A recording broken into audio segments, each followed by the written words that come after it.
Okay, guys, before we dive into this incredible episode, I just have to share that my audio isn't the best, so I'm just warning you to keep listening to the interview because this amazing guest, you don't want to miss her story and what she has to tell you today. It could be life-changing, and you will find so much inspiration. But I had a little mold in my office, so I had to record in a different area of my house. So just disregard the audio and enjoy the show. My name is Kelley, Tyan, and welcome to Addicted to the Climb. Hey guys, welcome to the show. You are going to learn how I overcome adversity, hear from people just like you that have faced challenges and still keep climbing. Are you ready to elevate your life and choose your path?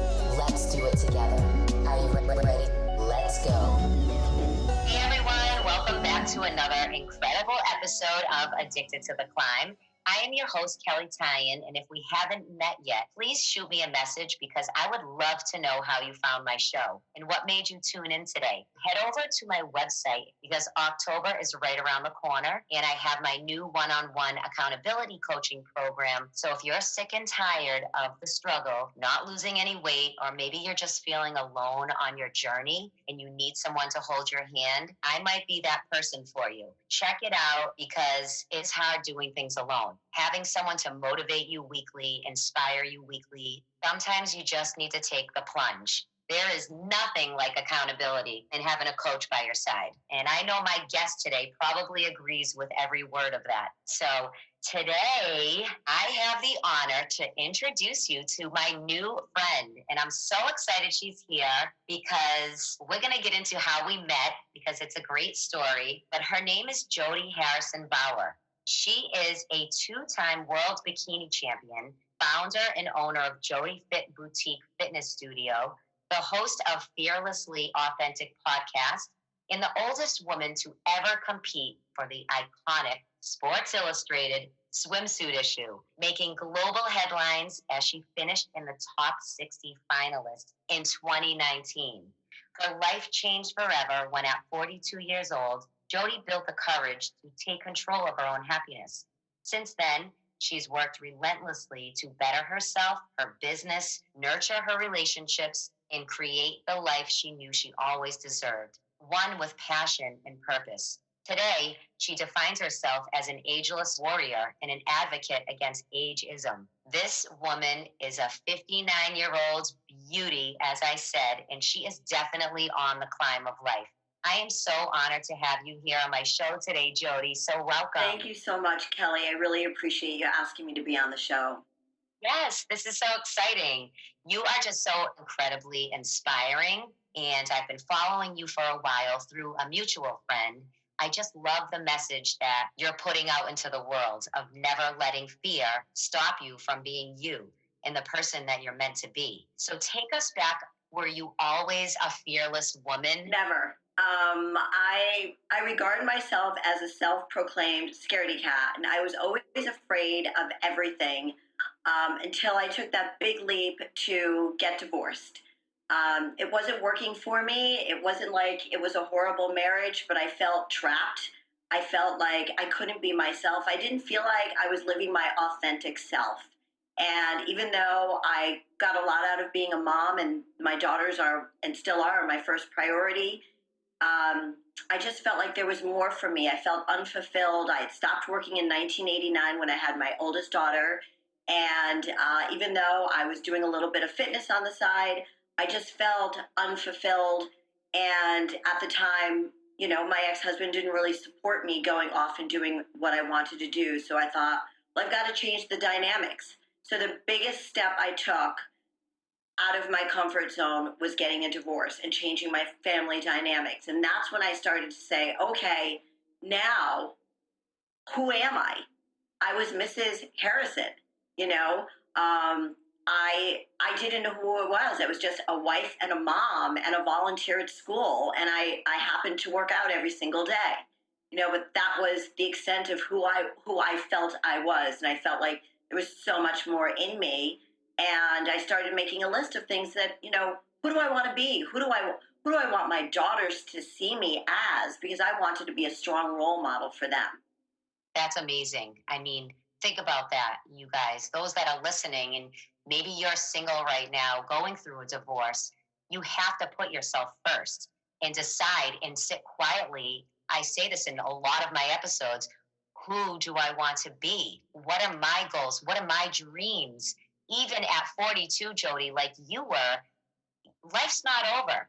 And you took a stand, and I'm just so proud of you for doing that, because a lot of women stay and they stay stuck. And I think that's the problem. I went back and forth. It was probably a few years after my second daughter was born. She was born in 93. So I was married in 85. So I was coming up on my 10-year anniversary, and I'm thinking, is this how I want to spend the rest of my life? Not doing what I want to do, being, when I say just a mom, please understand that I am not putting down being a mom. That is I mean, if there's anything in the world that I can think of that I do more naturally, was be a mom, because no one had to teach me how to be a mom. It just came naturally because I love my children. Um, but I felt like I needed to show them that I was much more than the mom that worked out, the mom that picked them up. And it was about showing them what a strong female role model was. But I remember going to see a lawyer, and he said to me, "Look, Jody, you're a young woman." And of course, at 42, I was just turning 42 when we got divorced. And he said to me, "Look, you're still a young girl. You have your whole life ahead of you." And I'm thinking, I'm getting old, I'm getting old, I'm getting old, you know?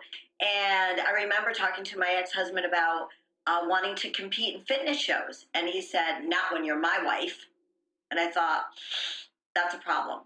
So the best advice I got was from a lawyer who didn't turn out to be my divorce attorney, but said to me, "Do it now, because I know in 10 years, nothing's going to change, because people don't really change. And you're going to come back to me at 51. And then it's starting to get a little late. But it's never too late. So anybody who is listening, who's in their 50s, who's over 55, who's postmenopausal, it's not too late. Trust me, there are lots of young guys out there who love to date older women. And so, well, I'm sure we'll get to talk about it, but you got to take care of yourself, mind, body, soul, sexually, in all ways, we have to take care of ourselves. So, it was the hardest thing I ever did, ever did. And I lived with a lot of guilt afterwards, but I had to be true to myself.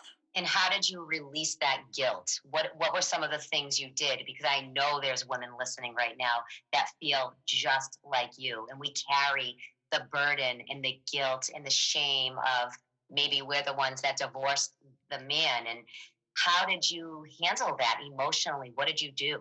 That's a really good question. Nobody's ever asked me that. How did I deal with the shame? I've been talking about that as I'm journaling. The shame, the guilt. I went to see a therapist, and I had to talk it out. And I think also staying strong, having a strong physical body. I didn't realize that at the time I was doing mindful work while I was working out, because back in 2002, Match.com had just come out. There was no Facebook, there was no Instagram, there was nothing like that to connect with other people to find out. And so I realize now that while I was working out, it was mindfulness that I was also working on, but that physical strength helped me release a lot of the stress that I was probably really holding inside of me. And at least I know that when I went to the gym, I was doing something for me, which made me a better mom for my girls. That is such the message that I would love women right now to just hear. Working out is not for your outward appearance only. You're chasing after a body that you're probably most likely never going to get. Working out is more of a mindset. It clears your mind. It makes you stronger. It gives you courage, confidence, because when you're finishing up a workout, think of the endorphins that are released and how you feel walking out of that workout. Jody, I just posted yesterday, that quote, "I didn't like that workout today," said no one ever. Because even when you don't want to go, or you do something for yourself to move your body, you sweat a little bit, you feel better than if you hadn't done that. And it does clear your mind. So I'll give you another thing that I've been talking about lately. Journaling is about sex and working out. Oh boy, okay. So just a little bit about it. It's just that when we work out, we release those feel-good endorphins. When you have sex and you have that release, you release endorphins. And that's why people want to keep having sex. But sometimes, especially when we get to be over 45, over 55, we're like, I'll have sex with you tomorrow. Or I'll have sex next week. Or, honey, can you wait till tomorrow morning? Or whatever it could be. It's like the workout. Once you're in it, you're like, oh, damn, why don't I do this more often, right? What a great comparison. I always talk about sex. We're going to just change this show over to an R-rated sex talk. Women so need to be in touch with their sexuality. And part of, I think, getting strong physically and mindfully is that for a woman who, let's just say, wants to lose weight, maybe she was carrying around that baby weight, maybe she's postmenopausal, maybe she's perimenopausal, and all of a sudden she looks at her belly and goes, I was always thin. Where did I get that belly? Oh, it's called perimenopausal. Welcome to the world I used to be in. Now I'm post. And then your hormones change so much. And then all of a sudden, when you start, you say, I used to look in the mirror and think, whoa, like I like what I see and now I don't. We want to get to that place where before you get in the shower and you check yourself out, you say, yeah, I like what I see. And that's what I think you and I are very aligned with, is that we want women to feel empowered within themselves. They need to understand that. And it's not, I'm so glad you said that, it's not about the working out. It's not about getting muscles. If you want to get muscles, go for it. But it's not about getting muscles. It's about feeling good in your body. So when you put on that red dress to go out with your girlfriend or on a Bumble date, that you feel hot, you feel sexy, you feel confident. And that's what's sexy, and that's from the inside out. It is. And just what you said, it's, once you do it once and you feel so good, why do you forget how good you felt? I want to take my clients and hold their hand every step of the way and say, I want you to remember the feelings you had, just like you said, when you have sex. So, those feelings, why do you not do the thing that makes you feel good in the gym to make your body feel good, clear your minds? There's just so many positives. And that's why I think encouraging journaling also, not only for food, because, I'm sure like me, you ask your clients, well, what are you eating? And then they rattle off, the same thing every day. And you're like, no. Let's just really see. So if they journaled after they did a workout with you or had an accountability session with you, wow, Kelley made me feel great. I'm going to work on these 3 things. I do accountability coaching too. Like I tell them to write down, how do you feel after workout? How do you feel before the workout? How do you feel after you ate that chicken pot pie or whatever it is? And we don't want them to self-sabotage, because then we get stuck. And that stuck place is a place where we don't make progress. And you know what I tell my clients too, and I love this because I use my iPhone a lot with the calendar, and this is just a tip for you guys listening. Every time you do a workout and you feel great, put a little smiley emoji on that date. If you don't feel good, or after a bad meal, put a sad face. Go back and look at your week and say, wow, I felt good on these days. I worked out. I want to have more smiley faces. It's just little simple things you can do to remind yourself of how you felt. So I want to talk to you about working out. You look absolutely incredible. I mean, honestly, you guys, you are 59. She was going for the Sports Illustrated. Why don't you tell us a little bit about that whole experience, first of all? Okay. Well, my youngest daughter, who's 27, said to me, she works in publicity. And so she had nothing to do with the publicity I got, because she works for her own, not her own, but for a PR firm. So a lot of people thought that all the publicity came from my daughter. It was all organic. None of it came. But what she had said to me was, Mom, you should do this Sports Illustrated thing. They've never had anybody your age. Like, I don't know anybody who else could walk and talk in a bikini like you that's over 55. So I said, okay, I'll do it. Then I got married in June of 2019. And I thought, you know what? I don't think I want to do this. Long story short, put out the 1-minute video telling Sports Illustrated Swim Search why I should be in their 2020 swimsuit edition. I wasn't picked for the first round, so then I had to go to Miami, and so that's when I started doing. You know how your kids do the temper tantrum even though they're older? Like, I don't want to do this. And my daughter said to me, my youngest one, and my oldest lives in Miami. So my youngest one says, what's the matter with you? Who are you? Put on your big girl pants and go down there. And so I thought, you know what? Maybe, worst case scenario, I just spend time with my daughter and her then fiance. They're married now. And so I went down there. And Kelley, when I tell you that my 30-year-old daughter was with me during the process, she looked like a grandma next to the girls that I was competing against. Were you intimidated, honestly? No, I wasn't intimidated at all because I know what I bring to the table and I knew I had a lot more experience in life. But what I was overwhelmed by was the amount of youth. And I just thought, there are just so many young girls. And they're young, like 20. Right. Like these girls were 20. They were younger than my children. And you were up against these women, separate age groups at all? No, just like when I competed 45 and over, they never separated us by height. This was all ages. This was an open casting call. So I stood outside, you know how we did, it's just like getting ready for a show. So Alyssa, my oldest, never she came to a bunch of my shows, but Lexi, my youngest one, was like my backstage mom.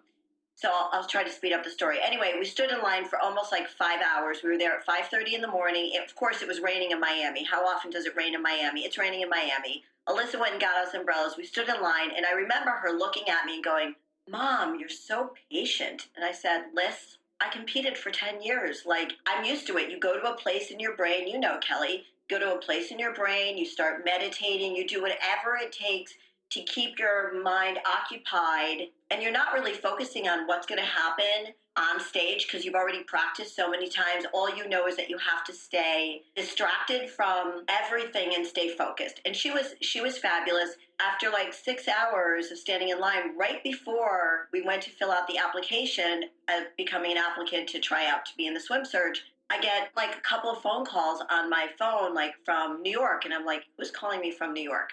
Finally, I get a text message from Good Morning America, from the Strahan and Sarah show, saying, "Hey, this is me. I'm the executive producer. We want to do an exclusive on you. We just heard about your story." And I'm like, who knows about me? Like, who knows about me? I give it to Alyssa. I'm like, I can't deal with it. I don't even know what to do with this. So I fill out all the information. She starts getting in touch with them. The next thing you know, the New York Post is getting in touch with me. And she's got my phone with me. Waited. It was sort of like once the application process, now you've got to wait backstage. All these beautiful young girls, every shape, size, age, everything. Nobody was even close to my age. There was another woman who was over 55 who had tried out 2 or 3 times prior. I mean, you could tell who the older women are. And then there was somebody in her 40s or something. But other than that, 20s, 19. Then you get back there and then you walk into this big ballroom. They sit you down and you're kind of with the same group of people the whole time. It's pods of people. And then they have you sit down and you've got 1 minute to tell one of the models why you should be in Sports Illustrated. Okay? Pressure. So she puts the timer on and I tell her why. And I, basically said, look, you've never had anybody who's just a normal person over 55. And I think that woman should be represented in Sports Illustrated in the swim issue. And I think that I would be a great representative and empowering women of all ages, but over 55, I think should be represented. And the timer went off and she said, keep talking. She wanted to hear more of my story and she just kept nodding and saying yes. And so that's when it started blowing up. All of these networks were getting in touch with me. My friends from Connecticut, people all over that I knew were saying, I saw you on TV, I saw you here, I saw you there. It was crazy. I was like, how do people know about me? I don't even know. So all this is going on, and then that night I got a call that I had made the top 60 out of 10,000 women that tried out. Wow. In Miami, it was 5,000 women, and I made it to the top 60. Again, I mean, that is enormous. It was crazy. The next day, we're not allowed to tell anybody. It starts the whole process over again. Standing in line, now there's only 60 of us. My daughter and her husband, they're standing there with me, and he says, Jodi? I said, what? And he shows me on his phone, I'm on the cover of the New York Post. And I'm like, I don't even know what's going on. So it was, we did a photo shoot in there and everything, and they got to know us, and I did so well on the cover of the New York Post. They asked me to come back and do the Sunday spread. But the biggest thing I took away from it, Kelley, was so many women. I realized, I knew this deep in my heart, that there were so many women that didn't have a voice that were 55 and over.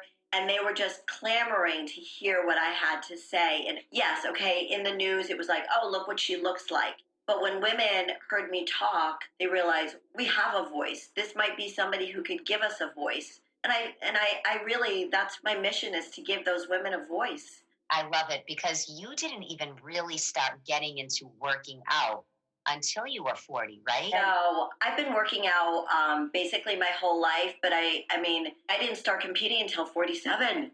Ladies, it is never too late to start anything. I'm not saying you have to go compete, but if you're in a place right now, and like I said in the beginning of this episode, if you're struggling with weight, you might need a coach, you might need a little help, but it's never too late to start. It's just taking the first step. Jumping into a fitness competition at 47, that not only is ballsy, it takes a lot of courage. I mean, you're getting in a bikini and you're really doing it for yourself. That's what it's really all about. These competitions are intense and they're to prove to yourself that you can do it. I mean, that's how I felt about it. I was so excited for my 12, 14 weeks to challenge myself and say, I'm going to do this for me to see if I can conquer my own cravings and conquer my wine cravings and see if I can go without wine for 30 days or 60 days and then 90. And I can do this. And that's what it was all about for me. And do you agree with that? I do. The funny thing that led me to it was that in my 30s, I read Oxygen magazine, which, you know, was our Bible. I would look at the girls and I would say to myself, because nobody in the 90s, I was like the only one of my friends working out. They thought I was crazy, not cuckoo crazy, but why are you working out? Why are you eating 4 times a day? So I was already doing that before I started competing. So what was happening was that people were coming up to me at the gym and saying, are you a fitness competitor? And I would be like, no, I'm not. Then I met Nikki Bongiovanni, and she introduced me to a coach, and that's how it all started. But it was because I had people say to me, are you a fitness competitor? And I was like, you know, maybe it's time I should look into this whole fitness competition thing. And I was 47 and I didn't think anything about it. I just said, hey, this is who I am. This is what I need to do. Everybody, again, I didn't have any support from my family. My parents didn't get it. My daughters were like afraid I was going to become this muscle person. 2 of my friends said they didn't understand why I would want to get on stage in a bikini in stripper heels. And I said, because I want to. And it was, again, Kelley, like you mentioned, it was to prove something to me. It wasn't about look at me, which I actually did a Facebook post about that a few weeks ago. I think you commented on it. It's not about look at me. It's about it's never too late. And maybe look at me and maybe be inspired. But back then when I was 47, it was just, I need to do this for myself. That made me mentally and physically stronger. It wasn't about losing weight. It wasn't about, I guess the initial goal was, what can I do to get into the best shape of my life? And then that led to the fitness competitions, and then I was hooked. So for women in their 40s right now that maybe just started working out and they get tired, they think, oh, I'm in my mid 40s now. Jody, tell us, I know you get tired.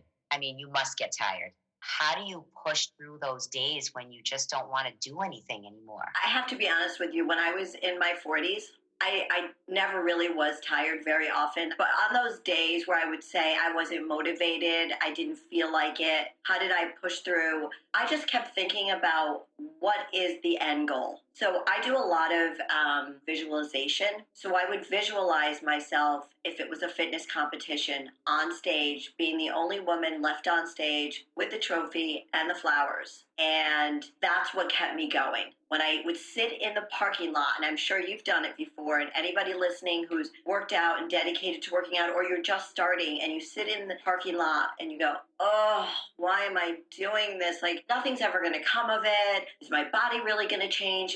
Kelley's telling me I'm going to feel great after a workout with her, but am I really? Yes, yes. Remember, and that there's a famous quote too, remember why you started. Remember. So that's what pulls me through every single time, Kelley, is remember why I started. I love that so much because I also believe in creating a vision. I think that's where everything starts. I tell my clients, see yourself 20 pounds smaller. You can get there. You have to believe in yourself. You have to see yourself doing the work, and it's just taking it one day at a time. It's like our kids learning to walk. They don't get up and run. Right. And they have to take one step. They hold on to the furniture, and that's why they hire you or they hire me, because they need their hands held. And they're lucky to have either one of us, because, I mean, I know you're a very nurturing person, and I think, find a mentor, find a coach that's nurturing but tough. Find somebody who aligns with you, and that alignment is so important. You'll never leave that coach, because that's what will bring you to that next level of being fulfilled, feeling like there's growth. There's no growth if we're stuck. Exactly. And there's no growth if we're not challenged. So don't think it's going to be easy, ladies. It's never easy. For Jody, for me, listen, we struggle to get our workouts in at times. It's not, we don't wake up with, rainbows and butterflies around us saying, oh, let's get our workout in. We have to push ourselves too, but we know the end game, the end goal, the end result that we want to get and how we want to feel. And I think that's the most important thing. And I think you listening, you want the same thing. My clients constantly tell me, I want to feel better. I desperately want to feel good, Kelley. I want to feel different in my skin. I want to fit in my old jeans. You can do all of that if you just discipline yourself enough to take the steps daily. You have to take those daily steps. You can't get yourself exhausted about, I can't do this for 30 days. No, what can you do today? That's it. Right. Can you imagine if we looked at the 12 weeks we had to prep for a show and get overwhelmed? And I'm sure there were a lot of girls that got overwhelmed. We probably did it at one point or another, but then eventually we pull it back. I think a lot of us learned what being mentally strong was. And that's where that came into my life. It was like, whoa, I'm actually much stronger mentally than I thought. And that helped me to get through my divorce. It helped me to get through that shame and that guilt. You guys who are listening, it's all tied together, the mind, body, and the soul. And so when Kelley tells you to do something, listen to her, for goodness sake. It's not easy. We do not wake up going, with our sneakers on and can't wait to get on that bike. Sometimes you look at those weights and go, I don't want to do it today. And now, on days that I just don't feel like it, because I've been hitting it hard for so many years, I do push myself really hard, but I also honor myself when I don't feel like doing it. And I say, it's okay, Jody. I don't beat myself up for it, because I think that's the worst thing we could do to ourselves is beat ourselves up, and say, bad Jody, or I wasn't good today. And I always try to tell my clients, you're not ever bad. It's just maybe you didn't have a good day. So you move on, like you said, and then you take the next step for the next day. Exactly. And I think just setting the standards too high for yourself is setting yourself up to fail. I think working out twice a week is good and makes you feel good, then just do that. That's all you have to do. It doesn't have to be this whole 6 day a week, 2 hour in the gym workout routine. If you're in your late 40s and you don't know where to start, just do a 10-minute walk, do something. And I think that's the biggest question I get. Well, Kelley, I don't have time, but it's the baby steps, okay? And that's treating your body right. And I want to get into a little bit about food with you, because I know there's women out there saying, what does she eat? How does she stay so lean and your skin looks great? And I know the two of us are with an amazing, incredible company. Jody's actually one of my business partners now, which is so exciting. And I love our products. They're doing amazing things for us and for people. But aside from those products, tell us some of your favorite superfoods. What were some things you focused on eating? Well, let's talk about what to stay away from, okay? Try to eliminate sugary foods and fried foods, creamy sauces. Start there.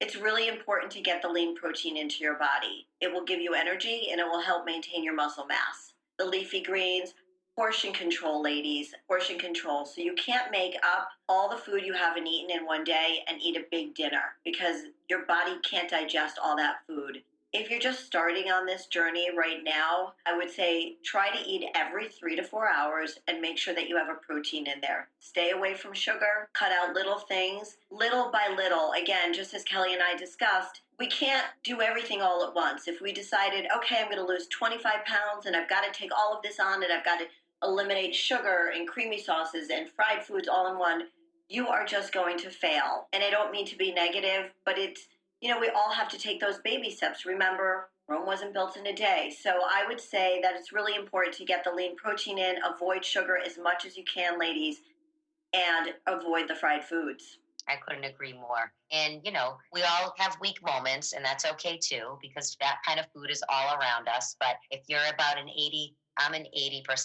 to 20% person, and it works for me, and I don't have to deprive myself ever. So I think once you start depriving yourself completely of a food group or something you love, that's where, again, you might fail. But try to eliminate those things that you know aren't serving you. I mean, if you want to be more clear in your head, you want to have more energy during the day, if you constantly say you're tired, well, then you need to change something. And Jody, you said you're never tired. I mean, what is that secret all about? First of all, tell us. I don't know. I think a lot of it has to do with the food that I eat. I mean, you are what you eat. And, again, we're not saying eliminate all these things all at once. It's a process, it's a journey. And journaling again is really, really important so you can remember how you felt at the beginning and at the end. I don't know why I don't get tired. I did a sleep challenge, a 30-day sleep challenge, because I'm a night owl. What time do you get up in the morning? What I was doing during quarantine, because I didn't have to get up and go anywhere because my gym was closed, I allowed myself to go to bed naturally, which was around 11:30, 12, and then wake up naturally. So naturally I woke up at 8, and naturally I went to bed at 11:30. And then once we opened up the doors to the studio again, I thought, okay, I got to quickly change this around. Obviously I need 7 to 9 hours of sleep. So I think that's why I'm not tired anymore. I'm trying to think if I ever do feel tired. I was tired the other day. I think I was tired. I was tired the other day. I said to my husband, I had 2 styes in my eyes, so I've been listening to an Audible book, and I think her voice, I was listening to her when I was driving my dog home from daycare, and I was listening to her voice, and I think it was lulling me a little bit. So, but I think the food is so important.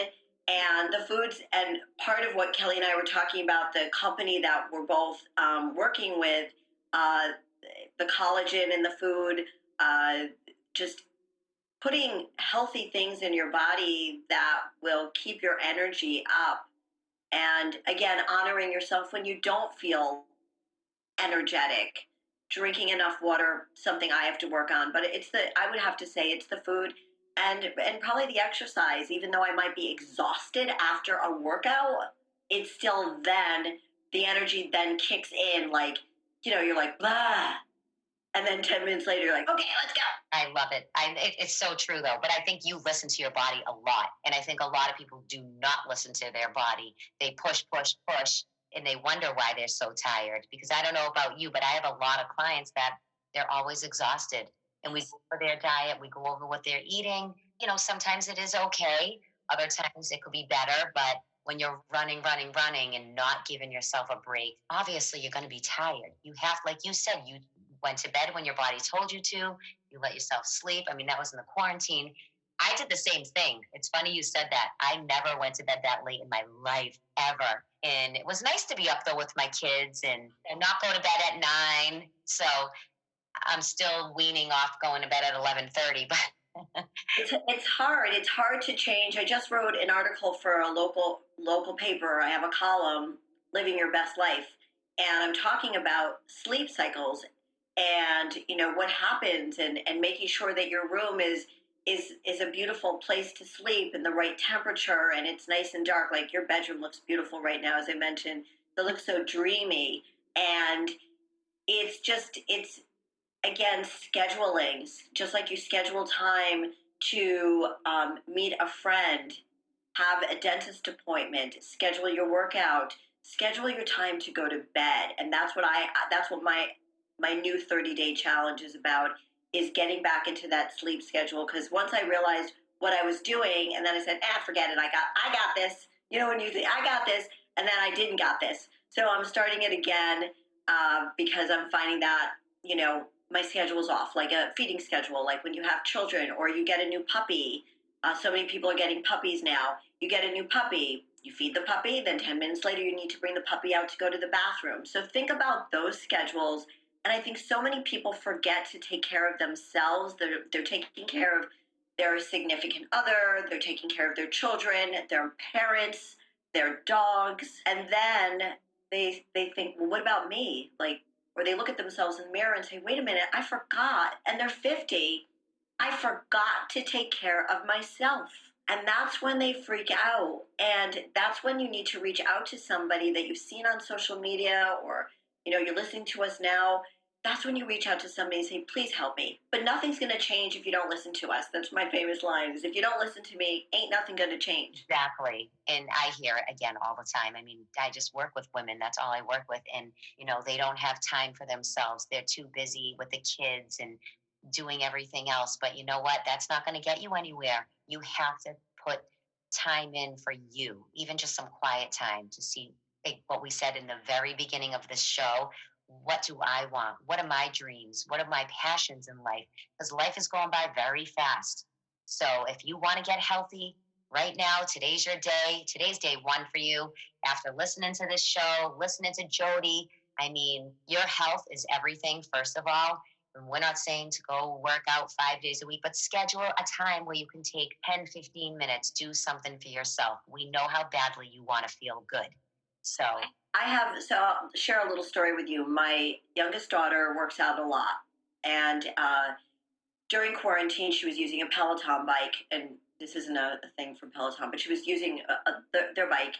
And then all of a sudden, she was like, I don't want to do this anymore. It's stressing me out. Like, it's too competitive for me. She was doing this to herself. And I said, so stop, get off the bike and walk around the house. Take a walk. And you know what she found out?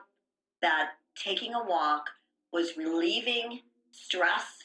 She was enjoying it. She was walking in nature because she had moved from New York to New Jersey. And it was better for her. And that's why it's so important to listen to what you want to do. That doesn't mean to sit down and eat the bag of potato chips, because it's just not. We have to think about nutritional value. All right. So is the bag of potato chips going to help you feel stronger, leaner, less bloated? Sorry, ladies, it's not.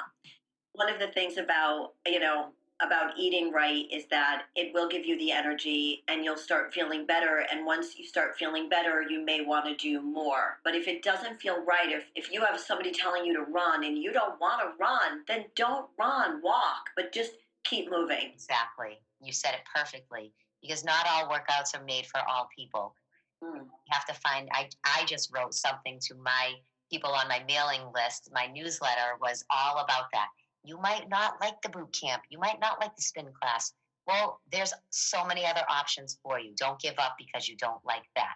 Find something you like. That's the bottom line. But Jody, I want to ask you a few fun, quick fire questions, because I really could talk to you forever. Tell us a few things about yourself. Like, what is the first thing you do in the morning when you wake up? The first thing I do when I wake up is I move. So I get out of bed. I do about 5 walkouts. I hold a plank for about 30 seconds. And then I come back, my arms come up, and then I walk out to a plank. I twist from side to side. I do that 5 times. And then I do about 5 squats. And then I hold a plank again. And then I do 5 push-ups. I do that first thing in the morning. Wow. Even when your body's still asleep? Amazing. I'm going to try that tomorrow. It feels so good. I bet it does. It feels so good before I look at my phone, before I drink my water, and then I'll drink. I'm really, really bad at drinking water. Really, really bad at it. It's terrible. So I try to drink some water before I drink my coffee. And if I have to rush to the studio, then I don't get that much done in the morning. In a perfect world, I prefer to train my clients in the evening rather than in the morning, because as I said before, I'm a night person. So I could get more done in the first 3 hours of the morning than I can all day long if I don't move, if I'm home. That is me, 100%. Yeah, if I just have like laser focus in the morning, and my, people that work for me and help me, they'll get all these text messages in the morning, and I feel bad, but that's when my brain is on fire. And then usually if I have to go to the studio, I'll walk Ava, who's right over here next to me, my little Roddy mix. and then I'm off to the studio. So that's it. So I try to get my workouts in. One of the things that I was trying to do is get my workouts in before I went to the studio. But it doesn't happen. I work out in the middle of the day like most trainers do, in between, 12 and 3. Okay, got you. What about your favorite clean meal? My favorite clean meal always seems to be chicken. It's so boring. I'm the most boring eater in the world. I am too. I'm very boring. I'm so boring. I love spinach. So chicken, spinach, roasted red peppers with avocado on it. I'm so boring. Okay, that sounds delicious. That's not boring. Boring to me is chicken and cauliflower rice. Okay, that's very boring. What is your favorite leg or glute exercise? Ooh, just did this the other day. I like the one-legged bridges on a stability ball. Okay. So that's kind of hard to do with one leg on the stability ball and then one leg up. That's really challenging for me. I really love that. And I love one-legged deadlifts. I do too. I love those. Wow. So you're still lifting. Are you lifting heavy? 30 pounds in each hand. Wow. One-legged deadlifts. Wow. That's amazing. What about, are you reading anything right now? Do you have a favorite book? I just finished 28 Summers by Ellen Hildebrand. I didn't read it because of my eye issue, but I listened to it. It was so good. Really mindless. Takes place in Nantucket. There's kind of a love story, but there are kids and friends involved. It was just, I need something very light to read. That's what I learned to do, is read before I go to bed. And that just I can't listen to how to start a podcast before I go to bed. Too much. It's like overload in the brain, right? You need something very calm to just put me right to sleep. Yeah. Let me ask you one more thing. Do you have a beauty secret that you want to share with us? I'm terrible at beauty stuff. I'm terrible at it. I started using the company that we're working with. I started using all of their skin products, so I love it. I was looking for a company that I could fall in love with, that made sense to me. So I used their cleanser. I used their serum, anti-aging. I used their moisturizer. I have their day cream, their night cream. BFF body firming foam. Oh, I just started using it. Oh, yes, girlfriend. I just started using that. I thought, sure, I'll put a little bit on my belly. I'll put a little bit on my butt. I'll see what happens. But I really love the products. And, I know that they work well when my husband, who has beautiful skin, starts using my products. And I'm like, hey, that's mine. But as far as a beauty regimen, that's what I do. I don't wear a lot of makeup. I'll wear like a Laura Mercier tinted moisturizer. I'm using right now Lancome. I put some mascara on and fill in my eyebrows, and that's really it. That's really it. I feel like one of the things that I think is important for women to hear that are over 55, and I say over 55 because that's usually when we are in the middle of menopause or done with menopause. If you're 55 and still getting your period, you go, girl. You go. I'm sure you hate getting your period still, but you keep going, girl, because that's a lot of estrogen you're still getting. But I think that the older we get, the less makeup works the best. Agreed. I mean, you look fantastic. And I just started using our products too for about almost a month. So I'm super excited because I was looking for new skincare. That's not $1 million either. So I'm using it, the anti-aging. So little plug there. If you want to know what we're using, let us know. DM me, send me a message. Love it. Well, Jody, I absolutely loved our conversation, and I always ask all my guests one last question. So what are you climbing towards next? I am climbing towards writing a book. Amazing. Like I'm doing the climb now. Oh, wow. Excited for you. That's amazing. Yeah, I'm excited about it. That's all the journaling and everything is hopefully going to lead to that, and we'll see where it goes. Was that always something you dreamed of, is writing a book, or did it just happen? It is something I always dreamt of doing because not because I want to share my story, because I think my story is because we all have a story, and that's another thing women should understand. This is your story. You can control the direction that you take this story. But I think that given my age, given that I started so late doing everything, could help women realize that it, as we talked about right at the beginning, it's never too late. It's never too late at any age, at any stage. So writing a book was something I always knew was on the horizon for me, and now the time just feels really right. Oh, congrats. I'm really happy for you. I'm super excited for you. Well, where can people that want to connect find you? They can reach me on Instagram at Jodi Harrison Bauer or at Jody Fit. That's Jody with an I. On Facebook, Jodi Harrison Bauer. And they can listen to me on my radio show every Thursday live on the Voice America Talk Network. It's called Fearlessly Authentic. And then my podcast of the same name, Fearlessly Authentic. I love it. I love it. I'm such a big podcast fan. I love podcasts. Me too. Thank you so much for being here today. I really appreciate taking the time to share all your knowledge, everything you've been through. You gave us so much. You're such an inspiration, honestly. You really are. Kelley, thank you. That, you know, you're going to do much more in life. You're just getting going with the book. Yeah, I feel like my 60s are really like my 40s, that I'm going to really like, I think everything is just going to come together. I'm really looking forward to turning 60. So, well, thank you again. And thank you guys all for tuning in today. And if you would be so kind, take a screenshot of this episode, tag us both on your social. We would love to share this message with women all over that might be in the struggle right now. So I would be honored. Jody would be honored.